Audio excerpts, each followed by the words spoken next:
मेरे प्रिय दोस्तों, ये लेखक के द्वारा लिखी गई एक काल्पनिक कहानी है। इसे आपके मनोरंजन के लिए बनाया गया है। एपिसोड 51। सभी क्लास के अंदर पहुंचते हैं तो देखते हैं कि सारे लड़के लड़कियां उन्हें ही देखे का रहे हैं। तो उनमें से चिक्की धीरे से सिमी से कहती है, हम कोई दूसरे ग्रह के प्राणी लग रहे हैं, जो ये सारे बिना पैसों बिना कोई टैक्स के हम लोगों को घूर रहे हैं। उसकी बात पर सिमी उसके कंधे पर हल्का सा मारते हुए बोली, चुप कर यार, और अंदर चल। सभी एक ही क्लास में थे, बस इन लोगों के सब्जेक्ट्स अलग अलग थे। जैसे शिवी, धैर्य, चिक्की और वीर के सब्जेक्ट सेम थे, बस बिजनेस स्टडीज वाला सब्जेक्ट सबका एक था। बाकी अनवी, अहाना, सिमी, सात्विक, शिविन और एव, इन सब के सारे सब्जेक्ट्स एक थे। सभी अपनी अपनी सीट पर बैठ जाते हैं। अहाना, शिविन, अनवी, सात्विक, वीर, धैर्य और चिक्की सिमी जब साथ बैठने जाने ही वाले थे, तभी एव आकर सिमी का हाथ पकड़ते हुए, सिमी मेरे साथ बैठेगी, और चिक्की तुम जाओ शिविका के साथ बैठो।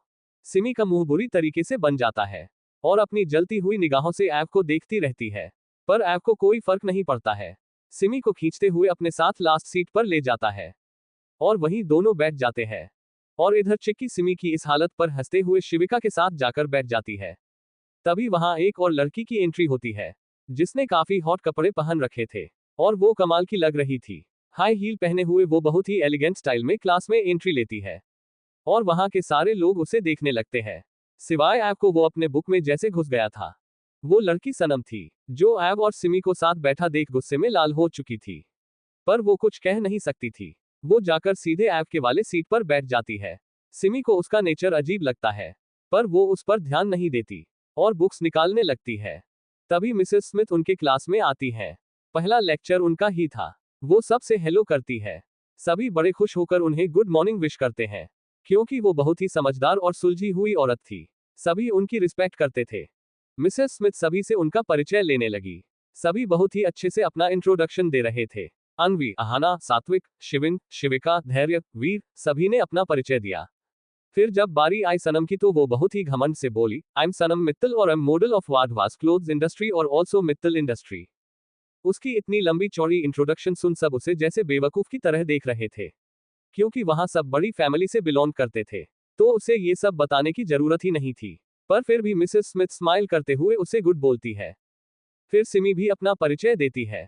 वो क्यूट सी स्माइल के साथ बोली, मैं सिम्हिका जौहर हूँ और मैं प्रयागराज से हूँ, पर अभी मैं दिल्ली में ही रहती हूँ और मैं एक कथक डांसर हूँ। उसकी इतनी शांत और सुलझे तरीके से अपना परिचय देता देख सब उससे काफी इंप्रेस हुए और टीचर भी उसकी क्यूटनेस से इंप्रेस हो गई।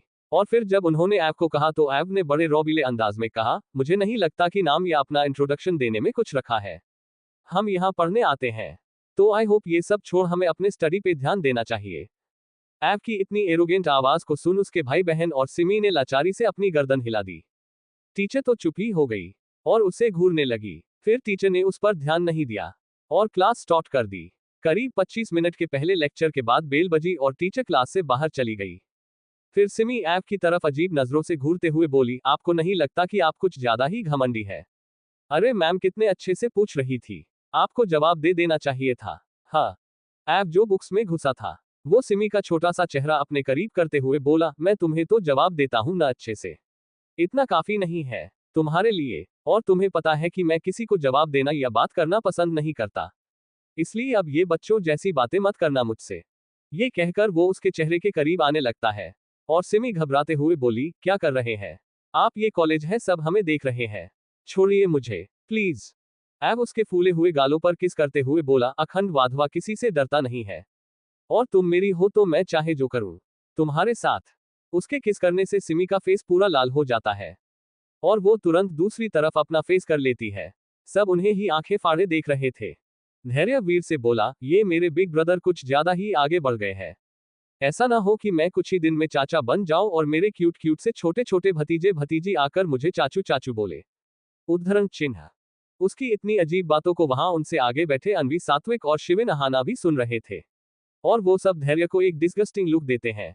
वीर हंस देता है और धैर्य मुंह बना लेता है। तभी वहां दूसरे सर आते हैं। क्यों? एव ने सिमी के बालों को सहलाया कि उसे इस लेक्चर में कोई इंटरेस्ट नहीं था, वो सिर्फ बिजनेस लेक्चर ही दिल से अटेंड करता था। उसकी इतनी अजीब बातों को वहां उनसे आगे बैठे अनवी, सात्विक और शिविन अहाना भी सुन रहे थे, और वो सब धैर्य को एक डिस्गस्टिंग लुक देते हैं। वीर हंस देता है और धैर्य मुंह बना लेता है। तभी वहां दूसरे सर आते हैं। क्यों? एव ने सिमी के बालों को सहलाया कि उसे इस लेक्चर में कोई इंटरेस्ट नहीं था। वो सिर्फ बिजनेस लेक्चर ही दिल से अटेंड करता था। तो कौन है वो, और क्या करेगी सनम अब आगे? एपिसोड 52। उन दोनों के क्यूट से रोमांस को रोकते हुए उस क्लास के लेक्चरर ने अपनी स्ट्रिक्ट आवाज में बोला, ये क्या कर रहे हो तुम दोनों? क्या यही सब करने आते हो यहाँ? उद्धरण चिन्ह। सिमी का तो मुंह रोने जैसा बन गया था, और वहीं एव अपनी डरावनी नजरों से उस लेक्चरर को घूरने लगता है। एक पल के लिए लेक्चरर के माथे पर पसीने आने लगते हैं एव को देखकर। एव डरावनी आवाज में उस लेक्चरर को घूरते हुए बोला, आप यहाँ जिस काम से आए हैं उस काम करिए और जाइए। ऐसा ना हो कि आप दोबारा बार इस क्लास में दिखाई ही ना दें। सब कान खोले और आंखें फाड़े एव की खुले आम धमकी, वो भी जो वो अपने ही टीचर को दे रहा था। सब सुन रहे थे, और एव धमकी दे भी क्यों न अगर कोई उसके मनपसंद चीज में बाधा डालेगा जो वो उतनी समय सिमी के साथ कर रहा था, तो एव तो धमकी ही देगा। उसका अगर बस चलता तो उस लेक्चर को दुनिया से उठवा देता, पर अभी वो धमकी से ही काम चला रहा था। लेक्चरर को तो जैसे सांप सूंघ गया हो, वो अपनी जगह जम गए थे एव की ऐसी बातें सुन। और वही धैर्य, वीर, शिविन, चिक्की, शिविका, अहाना और अनवी, इन सबको तो इतनी हंसी आ रही थी ये सब देखकर कि वही लोग जानते थे कि कैसे कंट्रोल किया है खुद को। सात्विक एक जेंटलमैन की तरह बात को संभालते हुए बोला, सर आप लेक्चर पर ध्यान दीजिए, वो दोनों पढ़ लेंगे, क्योंकि अभी आप सच में चीकू, मेरा मतलब अखंड को नहीं जानते। वो सिर्फ धमकी नहीं देता, इसलिए आई रिक्वेस्ट यू आप सिर्फ पढ़ाइए और कुछ मत देखिए। ये बात सुन लेक्चरर होश में आया और तुरंत अपनी नजर जो एव पर थी उसे हटाते हुए बोला, साइलेंस प्लीज, आज का लेक्चर खत्म, बाकी कल। ये कहकर वो एक नजर एव को देखते हैं जो अभी तक उन्हें ही घूर रहा था, क्लास से बाहर चले जाते हैं, और फिर सारी क्लास एक तेज आवाज के साथ हंसने लगती है। सनम को तो बहुत गुस्सा आ रहा था, इसलिए वो सीधे क्लास से बाहर चली जाती है। सिमी तो सात्विक और एव की बातें ही सुन कोमा में चला गई थी कि कैसे एक भाई ने धमकी दी और दूसरे भाई ने तुरंत उस धमकी को अच्छे से टीचर के सामने रख दिया। एव सिमी को देखता है और उसे अपने सामने डेस्क पर बिठाते हुए बोला, क्या सोच रही हो? और ज्यादा मत सोचो कुछ, क्योंकि हम दोनों के बीच कोई तीसरा नहीं आएगा, और जो आएगा भी उसे खुद नहीं पता चलेगा कि वो कहाँ चला गया। सिमी उसे मासूमियत भरी आवाज में बोली, आप सच में बहुत डोमिनेटिंग हो, सबको धमकी दे देते हो, कभी कभी तो मुझे आपसे बहुत डर लगता है। उद्धरण चिन्ह। एव उसकी आंखों में एकटक देखते हुए बोला, हम मुझसे डरना दूसरों को जरूरी है, तुमको नहीं। तुम मेरी प्रिंसेस हो, जिसे मैं प्यार करना चाहता हूँ, जिसे प्रोटेक्ट करना चाहता हूँ, जिसे मैं हमेशा सिर्फ अपनी होते हुए देखना चाहता हूँ। आज एव की बात सुन सिमी को बहुत ही अजीब फीलिंग आ रही थी। उसे अपने पेट में तितलियां उड़ती हुई महसूस हो रही थी, और वो ब्लश करने लगी, पर उसे पता नहीं चल रहा था कि ये क्या हो रहा है उसके साथ। वो अब अपने मॉन्स्टर से इतनी ज्यादा क्यों अट्रैक्ट हो रही है? वो अपने ही ख्यालों में रहती है कि बेल बजती है, और वो एव की तरफ देखती है जो उसे बहुत सुकून के साथ देख रहा था। वो अपनी नजरें झुकाते हुए नीचे उतरते हुए बोली, क्लास का टाइम हो गया है। एव समझ रहा था कि सिमी अभी खुद में ही उलझी है। वो कुछ नहीं कहता, और उसे उसकी कमर से कसकर होल्ड करते हुए बैठ जाता है। अब तो सिमी को एव के हर टच में अजीब फीलिंग हो रही थी। वो बार बार सिहर जाती थी अब उसके टच से। शायद उसे अभी ये खुद ही नहीं पता कि बचपन से लेकर आज तक जिसे वो आदत कहती थी कि एव उसकी आदत है, वो पता नहीं कब उसका प्यार, उसकी जरूरत, उसकी जिंदगी और उसका एक जरूरी हिस्सा बन गया। पर अभी उसे एहसास नहीं है इन सब का। इसी तरह आज की सारी क्लास खत्म होती है और सारे लोग अपने अपने घर चले जाते हैं। वाधवा मैंशन, रात का वक्त। डाइनिंग हॉल में सभी बैठे डिनर कर रहे थे। एव भी बैठा हुआ था। तभी सारिका वाधवा जी सबका ध्यान अपनी ओर करते हुए बोली, बच्चों मुझे तुम सब से कुछ बात करनी है, और अभी जैसा कि तुम सब साथ में हो तो मैं कहना चाहूंगी कि अब हमें चीकू और किन्नू की शादी के बारे में सोचना चाहिए। उनकी बात सुन वहां सभी बड़े उनकी तरफ देखने लगते हैं, और अनवी सात्विक के तो गले में खाना ही फंस जाता है। सिमी और अहाना जल्दी से दोनों को पानी देते हैं, और वहीं शादी का नाम सुन एव की भौहें आपस में कस जाती है। वो सामने बैठी अपनी दादी को सपाट लहजे में बोलता है, मुझे शादी नहीं करना अभी, और ना मैं चाहता हूं कि अब से दोबारा कभी मेरी शादी की बात इस घर में हो। उसकी बात सुन सारिका, आस्था, अधिराज, श्लोक, धनराज सब उसकी ही तरफ देखने लगते हैं, और मेनका तो जैसे कुछ सोच ही रही थी इन सब के बारे में, और उसे उसके मन का मिल गया हो। सिमी बस चुपचाप अपना खाना खत्म करने में लगी थी, पर अब उसे ठीक से खाना नहीं खाया जा रहा था, जिसे वो खुद नहीं समझ पा रही थी। फिर अधिराज जी अपनी कड़क में बोलते हैं, ये क्या बात हुई चीकू, तुम शादी क्यों नहीं करोगे? क्या सारी जिंदगी ऐसे ही रहोगे? एव उनकी बातों का कुछ जवाब नहीं देता, और सात्विक भी जल्दी से बचते हुए बोला, ग्रैंडमा अभी तो ऑफिस और कॉलेज दोनों स्टार्ट हुआ है। अभी तो मैं शादी नहीं करने वाला। इसलिए प्लीज अभी फोर्स मत करिए। सात्विक को लगता है कि वो किसी और से शादी करने की बात कर रही है, इसलिए वो मना कर देता है। अन्वी को अब थोड़ा अच्छा फील होता है सात्विक की बात सुनकर। सारिका जी गुस्सा होते हुए बोली, मेरी भी कोई अहमियत है कि नहीं यहाँ? मुझे कुछ नहीं पता, अगले आने वाले 2 महीने तक सोच लो तुम दोनों, उसके बाद मैं शादी करवा दूंगी तुम दोनों की, वो भी अपने पसंद की लड़की से। ये सुनकर सात्विक सोचता है कि 2 महीने में वो अन्वी के बारे में बता सकता है। ये सोचकर वो हाँ कह देता है और ऐव वहां से तुरंत उठकर अपने रूम में चला जाता है। सिमी को बिल्कुल अच्छा नहीं लगता ऐव का ऐसे खाने को छोड़कर जाना। वो भी फिर खाना नहीं खाती। इसी तरह सब धीरे धीरे करके अपने रूम में चले जाते हैं। ऐव अपने रूम में आता है और सिगरेट निकालकर बालकनी में चला जाता है और लंबी लंबी कस लेने लगता है। वो इस समय बहुत हॉट लग रहा था। बाल पूरे मैसी हो चुके थे और शर्ट की 3 बटन खुली हुई थी, जिससे उसके एब्स और मस्कुलर चेस्ट साफ साफ दिख रहा था। वो कुछ सोच रहा था, तभी उसका रूम बिना नॉक किए खुलता है। ऐव अपनी आंखें बंद कर लेता है, क्योंकि उसे पता था कि कौन आया है उसके कमरे में। एपिसोड 53। सिमी जब अपने रूम में आई थी, तब उसे कुछ अच्छा नहीं लग रहा था। उसके मन में कई सारे सवाल थे, जो उसका मॉन्स्टर ही जवाब दे पाएगा। ये सोचकर वो सीधे ऐव के रूम की तरफ बढ़ जाती है। ऐव अपनी बालकनी में सिगरेट की लंबी लंबी कस ले रहा था, तभी उसका गेट बिना नॉक के खुलता है। ऐव अपनी आंखें बंद कर लेता है और एक स्माइल के साथ पीछे मुड़कर देखता है, क्योंकि उसे पता था कि उसकी क्यूट बेबी के अलावा किसी में इतनी हिम्मत नहीं कि कोई ऐसे आ सके। सिमी गेट के पास चुपचाप खड़ी थी। वो काफी नर्वस लग रही थी। रूम की लाइट्स ऑफ थी, बस एक डिम लाइट ऑन थी जो सीधे सिमी के खूबसूरत से चेहरे पर पड़ रही थी, जिससे वो और भी सुंदर लग रही थी। उसने डोरेमोन की सेट की टी-शर्ट और शॉर्ट्स पहन रखे थे, अपने बालों का बन बनाया था और वो बस ऐसे ही खड़ी थी। ऐव अपनी सिगरेट को सिल्वर एश ट्रे में डाल देता है और कमरे के अंदर आता है और देखता है कि सिमी वहीं शांत होकर खड़ी है। ऐव की आंखें जब सिमी से मिलती है, तब सिमी को एहसास होता है कि उसने बहुत बड़ी गलती कर दी इस वक्त मॉन्स्टर के रूम में आकर। उसे ऐसा लग रहा था जैसे खुद शिकार शिकारी के पास आ गया हो, क्योंकि ऐव की आंखों में उसे एक अलग ही चाह दिख रही थी। ऐव सिमी की तरफ अपने कदम बढ़ाता है। सिमी और नर्वस होने लगती है। वो पीछे की तरफ कदम बढ़ाते हुए और हकलाते हुए बोली, वो आप डिनर छोड़कर आ गए थे, इसलिए मैं। सिमी चुप हो जाती है, क्योंकि ऐव उसके बहुत नजदीक आ चुका था। सिमी जल्दी से गेट खोलने जाती है, पर तब तक ऐव गेट को लॉक कर देता है और अब सिमी गेट और ऐव के बीच में थी। ऐव बिना कोई परेशानी के सिमी के एकदम करीब हो गया था। सिमी को ऐव की सिगरेट और मदहोश सांसें की स्मेल अपने छोटे से चेहरे पर महसूस हो रही थी। ऐव उसकी कमर पर अपने दोनों हाथ लपेटते हुए और उसके फेस को अपनी तरफ उठाते हुए बहुत ही सिडेक्टिव टोन में बोला, हम तो तुम क्या कहने आई थी? अब बोलो, मुझे अच्छे से सुनना है। सिमी के गाल गुलाबी हो चुके थे। वो अपनी नजरें झुकाते हुए ऐव की मस्कुलर चेस्ट पर अपने दोनों छोटे छोटे हाथों को रखते हुए उसे दूर करते हुए बोली, अब आप मुझ पर हुक्म नहीं चला सकते और न ही अब आप मुझे रोक टोक सकते हैं। उद्धरण चिन्ह। ऐव उसके बालों के बने हुए बन को खोल देता है और उसके सिल्क लंबे बालों में अपने मुंह से उसकी स्मेल को फील करते हुए धीरे से बोला, और ऐसा क्यों? क्या मैं जान सकता हूं? उद्धरण चिन्ह। सिमी की हालत अब खराब हो रही थी, क्योंकि ऐव उसके बालों में अपना मुंह डालकर उसके अट्रैक्टिव गर्दन पर अपने ठंडे होठों से टच कर रहा था। सिमी बड़ी हिम्मत से बोलती है, क्योंकि अब आपकी शादी हो जाएगी और अब आपको अपनी होने वाली बीवी के ऊपर ये सब हुक्म चलाना चाहिए। उद्धरण चिन्ह। वो एक सांस में ये बोलकर अपनी आंखें बंद कर लेती है और ऐव जो मदहोशी में उसके गर्दन में अपना सर घुसाए सिमी की खुशबू को फील कर रहा था, वो उसकी गर्दन पर बाइट कर लेता है और अपनी सख्त नजरों से सिमी की तरफ देखता है, जिसके मुंह से अभी हल्की सी आह निकल गई थी ऐव के बाइट से। ऐव सख्त आवाज में बोला, open your eyes and look at me. Simi घबरा कर तुरंत अपनी बड़ी बड़ी आंखें खोल देती है और ऐव की नीली आंखों में देखती है, जहां उसे अब एक जुनून दिख रहा था, किसी चीज को पाने की। ऐव सिमी के बालों को मजबूती से पकड़ते हुए उसके चेहरे को अपने पास लाते हुए बोला, हाउ डरे यू, तुम्हारी हिम्मत कैसे हुई ये बात बोलने की? तुम अब मुझसे दूर जा सकती हो और मुझे अब किसी और पर अपना हक दिखाना चाहिए। सिमी आंखों में नमी लिए बोली, आप ही बताओ, क्या ये गलत नहीं है?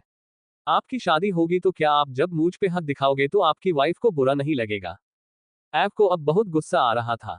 वो यही सोच रहा ऐव था कि इस छोटी सी लड़की का कितना दिमाग चलता है। वो जिसके अलावा किसी लड़की से बात तो दूर देखता तक नहीं, वो किसी और से मेरी शादी की बात कर रही है। कैसी बेवकूफ है ये? ऐव सिमी को वॉल पर पुश करते हुए दांत पीसते हुए बोला, तुमसे किसने कहा कि मैं शादी कर रहा हूं? और अगर मैं शादी भी करूंगा तो ये किसने कहा कि किसी और से कर लूंगा और तुम्हारा पीछा अखंड वाधवा से छूट जाएगा। उद्धरण चिन्ह। ऐब उसे अपनी बाहों में भर लेता है। को अब बहुत गुस्सा आ रहा था। वो यही सोच रहा ऐब था कि इस छोटी सी लड़की का कितना दिमाग चलता है। वो जिसके अलावा किसी लड़की से बात तो दूर देखता तक नहीं, वो किसी और से मेरी शादी की बात कर रही है। कैसी बेवकूफ है ये। ऐब सिमी को वॉल पर पुश करते हुए दांत पीसते हुए बोला, तुमसे किसने कहा कि मैं शादी कर रहा हूं? और अगर मैं शादी भी करूंगा तो ये किसने कहा कि किसी और से कर लूंगा और तुम्हारा पीछा अखंड वाधवा से छूट जाएगा। उद्धरण चिन्ह। ऐब उसे अपनी बाहों में भर लेता है। को अब बहुत गुस्सा आ रहा था। वो यही सोच रहा ऐब था कि इस छोटी सी लड़की का कितना दिमाग चलता है। वो जिसके अलावा किसी लड़की से बात तो दूर देखता तक नहीं, वो किसी और से मेरी शादी की बात कर रही है। कैसी बेवकूफ है ये। ऐब सिमी को वॉल पर पुश करते हुए दांत पीसते हुए बोला, तुमसे किसने कहा कि मैं शादी कर रहा हूं?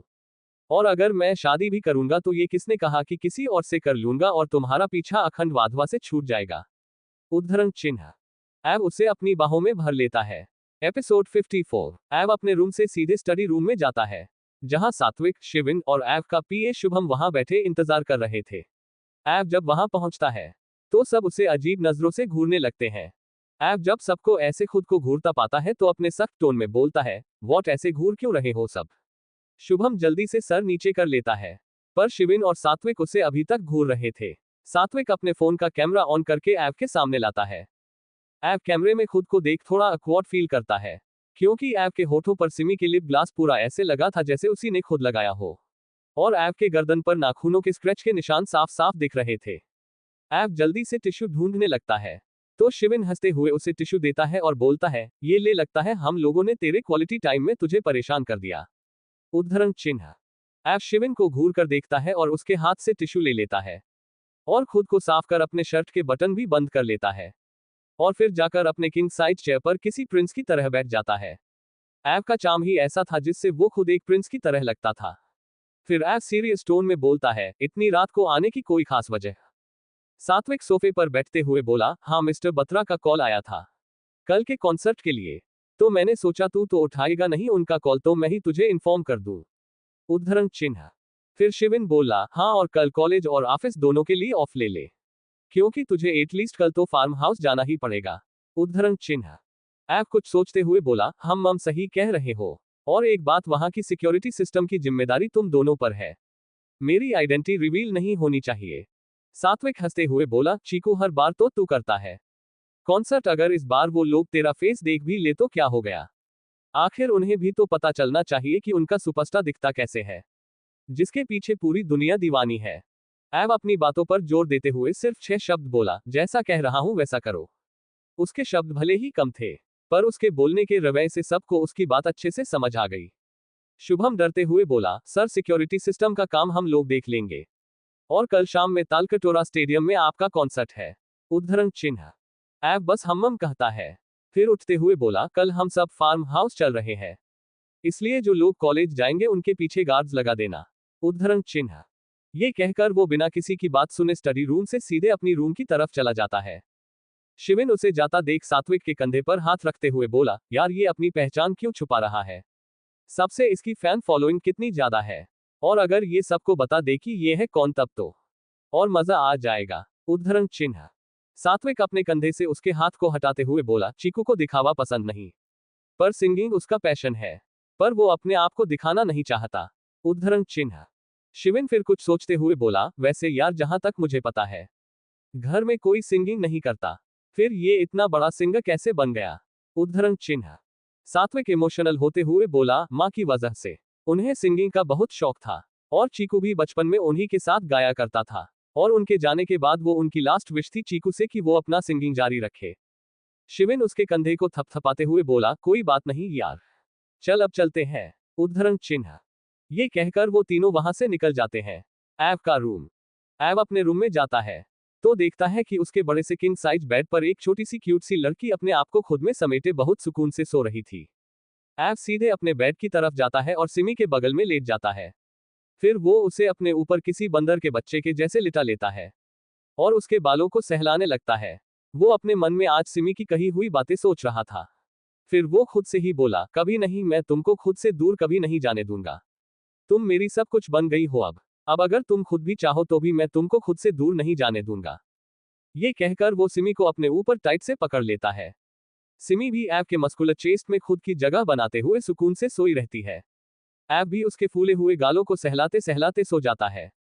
अगली सुबह ऐब का रूम, हल्की हल्की धूप ग्लास डोर से आती हुई सीधे एक ही चादर में लिपटे दो सुकून से सोए लोगों पर पड़ती है।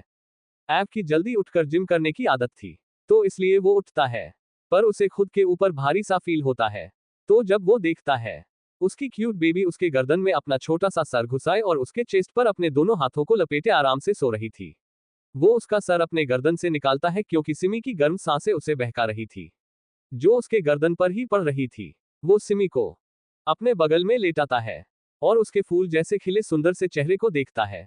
फिर उसके होंठों को देखता है, जो हल्के से कट गए थे और सूजे हुए थे कल के नॉन स्टॉप किस की वजह से, जिसे देखकर ऐब के फेस पर एक सुकून वाली स्माइल आ जाती है।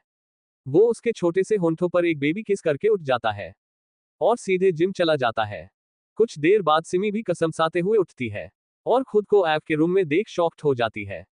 फिर उसे याद आता है कि कल क्या क्या हुआ, जिसे सोचकर वो शांत होती है। वो उठकर अपने टी शर्ट पहनती है और खुद में ही बड़बड़ाने लगती है, ये मॉन्स्टर समझता क्या है खुद को, मुझे हट करेगा, जब देखो तब मुझे कहीं हट करेगा या कहीं। वो ये कहकर चुप हो जाती है, क्योंकि उसे कल का जो ऐब ने उसके साथ किया वो सब याद आने लगता है, जिससे वो ब्लश करने लगती है। वो फिर खुद से कहती है, ओ गॉड, ये मैं क्यों सोच रही हूँ उनके बारे में, उद्धरण चिन्ह, मुझे यहाँ से पहले निकलना होगा उनके आने से पहले। ये कहकर वो तुरंत वहां से निकल सीधे अपने रूम की तरफ चली जाती है। इधर ऐब अपने रूम में आता है तो उसे सिमी नहीं दिखती, तो वो समझ जाता है, इसलिए सीधे वो वॉशरूम चला जाता है और फिर रेडी होने लगता है। आज उसे न तो ऑफिस जाना था और न ही कॉलेज, इसलिए वो एक फॉर्मल ब्लैक पैंट और स्ट्रचेड ब्लैक शर्ट और ब्लैक लेदर फुल कोट डाल लेता है और बालों को जेल से सेट कर रेडी होकर बाहर निकल जाता है। वो आज किसी ग्रीक गॉड की तरह लग रहा था, अगर कोई देखे तो देखता ही रह जाए। रास्ते में ही वो शिविन और सात्विक को कॉल कर सीधे फार्म हाउस बुला लेता है और इधर सिमी भी कॉलेज के लिए रेडी हो रही थी और ऐब को कोस रही थी, क्योंकि वो जब अपने सूजे हुए होंठ देखती और फिर जब अपने गर्दन नेक कॉलर बोन पर ऐब के दिए हुए निशान देखती तो वो खौल उठती थी। अभी वो ये सब छुपा ही रही थी कि उसके फोन पर एक नोटिफिकेशन आता है। Simi compact box dressing table पर रख अपने फोन को देखती है तो उसकी आंखें हैरानी से बड़ी और खुशी से चमकने लगती है और वो एक्साइटेड होकर पूरे रूम में बच्चों की तरह उछलने लगती है। तो क्या देखा सिमी ने अपने फोन में ऐसा कि वो इतना खुश हो गई। एपिसोड 55। सिमी अपने फोन में नोटिफिकेशन को देखकर बहुत ही ज्यादा खुश हो जाती है और अपने रूम से तुरंत निकलकर चिक्की के रूम में जाती है। चिक्की अभी तक सारी दुनिया बेचकर सो रही थी। सिमी सीधे उस पर ग्लास में रखे पानी को पूरा डाल देती है। चिक्की हड़बड़ाते हुए उठते हुए बोली, overflow overflow, help help. Simi उसके सर पर मारते हुए बोली, बस कर, कोई ओवरफ्लो नहीं आया। और मेरी बात ध्यान से सुन, मुझे कुछ एक्साइटिंग बताना है तुझे, उद्धरण चिन्ह। चिक्की अपना सर पकड़कर मुंह बनाकर बोली, क्या यार सिमी, ऐसे कौन उठाता है। फिर कुछ सोचकर, वैसे क्या बताना है तुमको, बोलो जल्दी। सिमी अपने फोन को दिखाते हुए बोली, तुम खुद ही देख लो, उद्धरण चिन्ह। चिक्की वो चीज देख एकदम से बेड से कूद पड़ी और सिमी को गले लगाते हुए खुशी से बोली, OMG I don't believe it. Simi भी खुशी से बोली, हाँ यार, फाइनली इतने महीने बाद मेरे हीरो मेरे प्रिंस चार्मिक का कॉन्सर्ट आ गया। मैं बहुत खुश हूँ, और पता है आज शाम को ही है उनका कॉन्सर्ट और मुझे कैसे भी करके जाना है, उद्धरण चिन्ह। चिक्की भी हामी भरते हुए बोली, मेरा तो कंफर्म है, मैं तो अपने सुपरस्टार एडवर्ड का कॉन्सर्ट देखने जा रही हूँ। बस तुम अपना पहले कंफर्म कर लो अपने उनसे पूछकर। वो उसे इशारे करते हुए बोली। सिमी की सारी एक्साइटमेंट धरी की धरी रह गई, क्योंकि अभी उसे अपने सबसे बड़े दुश्मन से जो परमिशन लेनी थी, वो भी किसी लड़के का कॉन्सर्ट देखने के लिए। वो उदास होकर वहीं बैठ गई तो चिक्की ने उसके कंधे पर हाथ रखते हुए कहा, उदास मत हो यार भाई, यू जाने देंगे। जहां तक मुझे पता है जब वो सुनेंगे कि हम सभी जा रहे हैं तो वो तुम्हें नहीं रोकेंगे।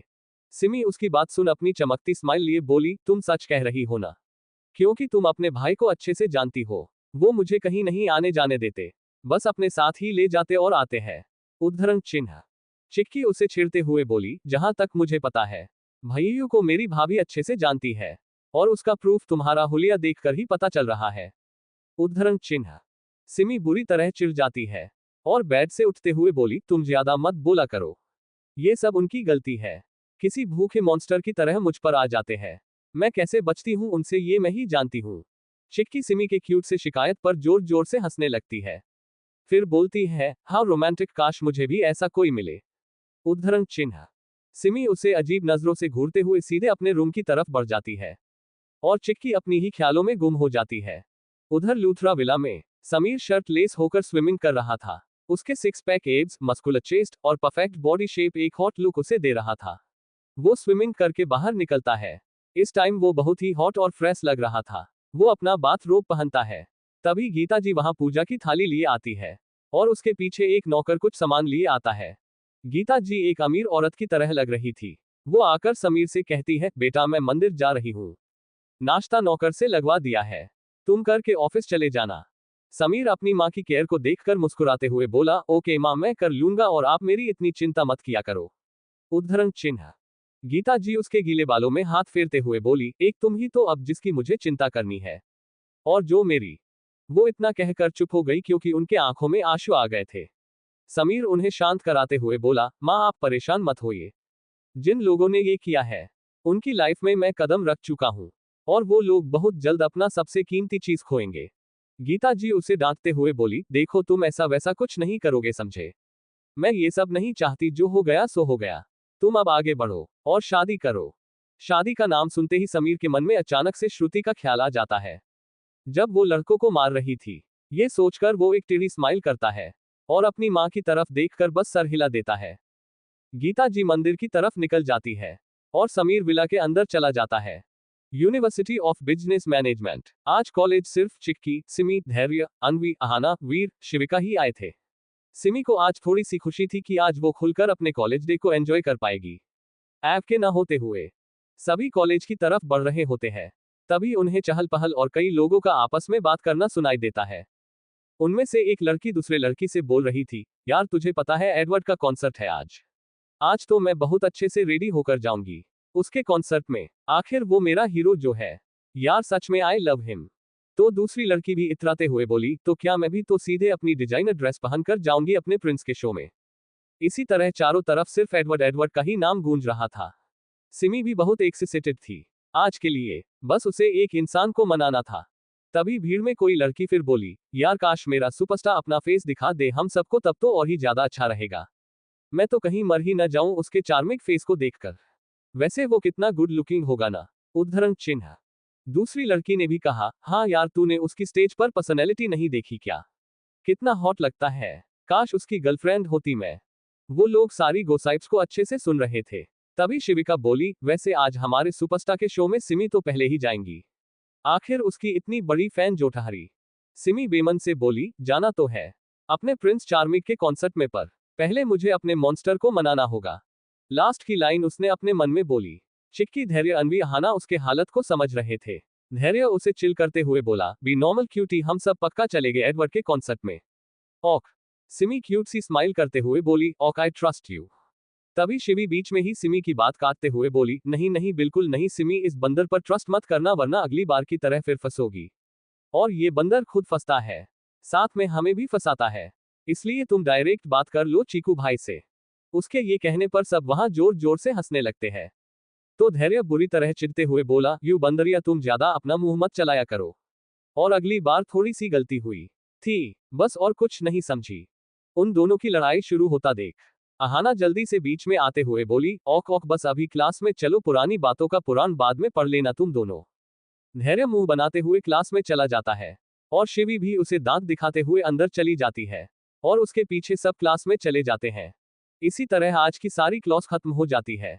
सब शाम को एक साथ शो देखने का प्लान बनाते हैं और अपने अपने घर चले जाते हैं। वाधवा मैंशन, सिमी का रूम। सिमी अपने हाथों में अपना फोन लिए उसमें मॉन्स्टर नाम से सेव किए ऐप के नंबर को बार बार टच करती, फिर तुरंत कॉल कट कर देती।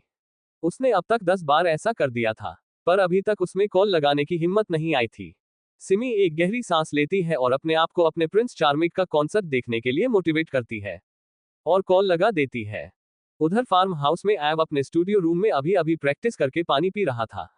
तभी उसका फोन रिंग करता है। वो कॉल पर क्यूट बेबी से शो हो रहे नाम को देखता है और बिना किसी भाव के कॉल उठाता है। उधर से कॉल पर सिमी की हल्की हल्की सांस सुनाई दे रही थी, जो ऐब के दिल को बहुत सुकून पहुंचा रही थी। ऐव धीरे से बोलता है, हम बोलो किस बात की परमिशन चाहिए। सिमी हैरानी के साथ ऐव की बात सुनती है और फिर जल्दी जल्दी से बोलती है, आपको कैसे पता कि मुझे कोई परमिशन चाहिए। ऐव बेफिक्री से बोला, क्योंकि माय क्यूट बेबी, मैं तुम्हें बचपन से जानता हूं, इसलिए कम टू द पॉइंट। सिमी फोन को अपने सामने लाते हुए उसे ऐसे घूरती है जैसे वो फोन नहीं मॉन्स्टर को घूर रही हो। फिर वो अपनी बेहद क्यूट वाली आवाज में कहती है, वो आज एडवर्ड का इतने महीने बाद कॉन्सर्ट आया है और सभी जा रहे हैं, तो क्या मैं। सिमी इतना कहकर चुप हो जाती है क्योंकि ऐव उसकी बात बीच में ही काट देता है और अपने सख्त टोन में बोलता है, तुम कहीं नहीं जाओगी समझी, और अब इसके अलावा मुझे कोई बात नहीं सुनना, बाय। ये कहकर वो कॉल काटने ही वाला था कि उधर से सिमी से सिसकने की आवाज उसे सुनाई देती है। ऐव खुद में ही बोला, ये लड़की मुझे अपने आंसुओं से ब्लैकमेल हमेशा करती है। उद्धरण चिन्ह। सिमी एक्टिंग करते हुए सिसकते हुए बोली, आप बहुत बुरे हो, आप मुझे कहीं आने जाने नहीं देते, मुझे जाना है तो जाना है बस, समझे आप। ऐव उसे चुप कराते हुए बोला, अच्छा शांत हो जाओ पहले। ओके तुम जाओ, पर पहले ये बताओ मुझे क्या मिलेगा फिर। सिमी खुश होते हुए बोली, पक्का मैं जाऊं ना। वाह आप बहुत अच्छे हैं, सच्ची। उद्धरण चिन्ह। तभी ऐव फिर बोला, पहले बताओ मुझे क्या मिलेगा अगर मैं तुमको जाने दूं तो। सिमी अपने ही एक्साइटमेंट में बोली, आपको जो मन हो वो मिल जाएगा। उद्धरण चिन्ह। ऐव एक एविल स्माइल करते हुए बोला, सोच लो एक बार फिर। उद्धरण चिन्ह। सिमी इतनी एक्साइटेड हो चुकी थी वहां जाने की परमिशन पाकर कि वो आगे आने वाले सबसे बड़ी मुसीबत को खुद ही बुला चुकी थी। सिमी फिर खुश होते हुए बोली, अरे सोच लिया, आप जो कहोगे वो मिलेगा। अच्छा अब मैं कॉल रखती हूँ, मुझे जाना है। ये कहकर वो जल्दी से कॉल कट कर देती है और उधर ऐव एक एविल स्माइल करते हुए बोला, my so innocent girl, why are you so innocent और क्यूट। तो अब करेगा ऐव क्या कभी ऐव और एडवर्ड दोनों की सच्चाई सामने आ पाएगी। पढ़ते रहिए, बाय बाय। इसी के साथ हम मिलते हैं अगले पार्ट में। पूरी स्टोरी सुनने के लिए सब्सक्राइब करें।